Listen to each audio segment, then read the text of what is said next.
গাঁধীজি তিনটে বাদর ছিল। একটা বুড়া মত দেখো, বুড়া মত শুনো, বুড়া মত কহো। কিন্তু আমরা এই তিনটে মধ্যে এক্সপার্ট। বুড়া আগে শুনবো, যদি কারো বাড়িতে ঝগড়া হয় আগে আমরা কান পেতে শুনবো কি ঝগড়া হচ্ছে।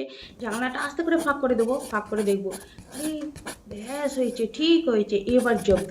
আর 2 নম্বর হচ্ছে বুড়া মত কহো। আমরা যদি 5টা 6টা বান্ধবী একসাথে থাকবো, আর যে বান্ধবীটা আসবে না তার নামে এত নিন্দা, এত নিন্দা, এত নিন্দা করবো। আর যদি 5টা মেয়ে ছেলে যদি বাড়ির বাইরে যদি একসাথে জড়ো হয়, যদি একটা মেয়ে ছেলে যদি ঘর থেকে না বের, তার নামে এত নিন্দা করবো, এত নিন্দা করবো, মানে বুড়া মাত কহ, বুড়া মানে বেশি করে কইব।